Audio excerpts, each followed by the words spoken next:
What's going on, guys? CardMechanic here, and today I'm going to be teaching you a fantastic self-working card trick. Let's do it.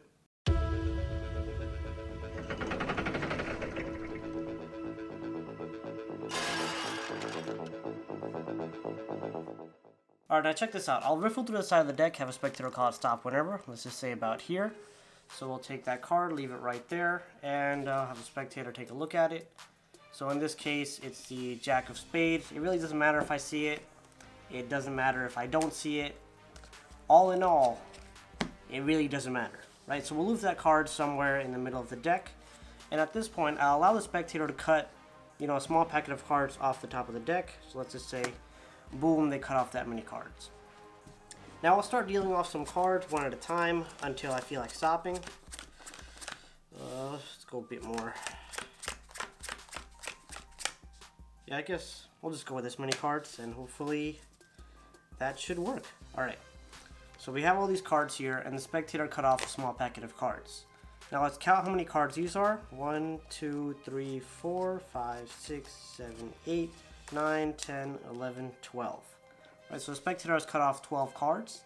And now if we count here, 1, 2, 3, 4, 5, 6, 7, 8, 9, 10, 11, 12. We'll see that the card we stopped at is what the spectator selected, the Jack of Spades. So now breaking it down, this is quite simple to do. Of course, it's self-working. The only thing that could be easy or difficult is how the spectator's card is selected. Now this could be done as a prediction trick, or it could be done as a spectator selecting a card. So you can go either route. I'll talk about each one a little bit in detail. So let's say we're going the route which I did in my performance.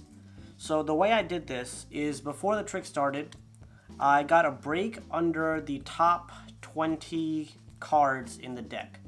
So you can either get a break or you can have a spectator select a card. It doesn't matter. But anyway, going back to my first thing. You can get a break under the first 22 cards. Oh, sorry, first 20 cards. So what do we got? 1, 2, 3, 4, 5, 6, 7. Okay.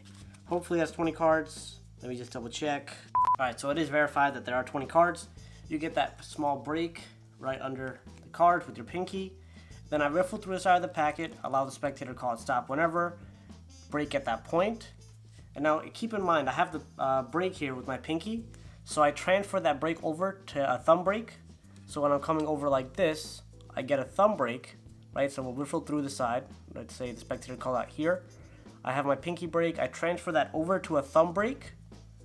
And with this thumb break, I also grab this entire top packet here while keeping that card, that thumb break. So if I break this off, we have where the spectator stopped and I have my thumb break. So boom, we put that card down. We put this back down. I change it back to a pinky break. Boom, we're all set to go. And allow the spectator to look at their card. So that's the first route you can go. The next thing you can do is you allow the spectator to pick out any card they want. Let's just say they pick out this card right here, the 10 of Spades. And you can actually count to that 20th position in chunks of 3. So the way I could usually do it is while I'm usually talking to the spectator, I do 3, 3, 3, 3, except I don't count 3, 3, 3. In my mind, I just count off 1, 2, 3, 4, 5, 6, and 7. 7 where you push off 3 cards, but instead I just push off 2, and that's the 20th position, and that's where you want the spectator to place their card back down.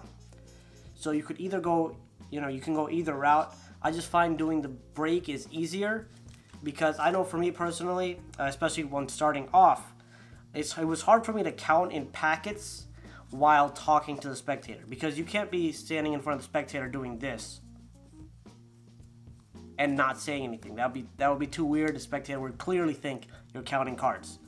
So you can go either of those routes, or you could do this as a prediction trick where you have the spectator shuffle up the deck, shuffle, shuffle, shuffle, shuffle. You have the spectator shuffle up the deck, and then you can go into the deck and take a look at the 21st card from the top. Okay, so either one you want to do, you can go either way. If you do the prediction one, you take a look, whatever the 21st card is. Let's just say it's 7 of Hearts. You take a piece of paper, write it on there, put it in a box, close it up, and you can reveal that at the end. So whichever method you want to do, you can do that. The point is, you get the spectator's card in the 21st position, and that's it. Alright, so you can go either of these routes.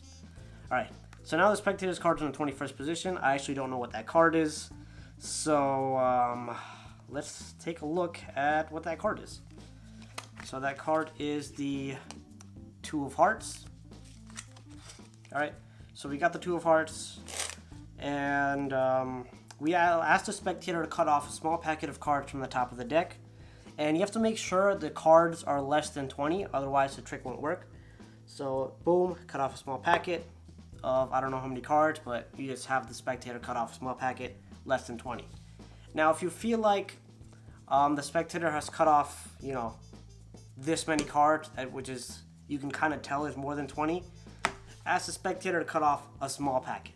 So you can tell them you're not following directions, you can go die, don't be here. Okay, don't tell them that, but you know, you just want them to pick off a small packet of cards, less than 20 cards. So boom, you got a small chunk of cards there. Now you're gonna start laying cards down on the table, and you're gonna lay down 20 cards.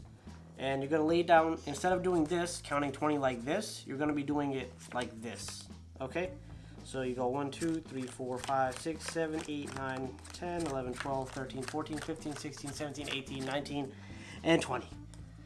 Sorry, I'm a little sick. It's hard to breathe. Okay. Now, of course, when you're counting these cards off, you're doing this in your head. You're not telling the spectator you're counting off 20 cards. And you're not counting out loud.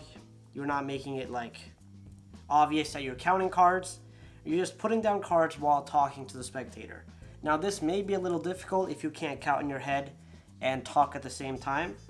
So what you could do is start, you know, when practicing this trick, you can start counting off slowly in your head while just saying something out loud. You're gonna look stupid, but you'll get the practicing down. So you got those 20 cards, you've got that small packet here. You can allow the spectator to count off how many cards there are. 1, 2, 3, 4, 5, 6, 7, 8, 9, 10. There are 10 cards there. Now you count off from the top of this pile. 1, 2, 3, 4, 5, 6, 7, 8, 9, 10. And we'll see that the card is the spectator's card, the Two of Hearts. So that pretty much wraps up this video. I hope you guys enjoyed it, and as always, thank you so much for watching. Make sure to go check out my Patreon page to help support my channel, because your support really means a lot to me. So I'll put the link to that in the description, and also in the description is the link to all my social media, so you can follow me on there for my photos, videos, status updates, and all that kind of good stuff. So all that being said, I will see you in the next video. Oh wow, you guys are still here. I need to start leaving some prizes or something, because why else would you stay here this long? But in the meantime, like, share, subscribe, because if you do, you are awesome. Thanks for watching.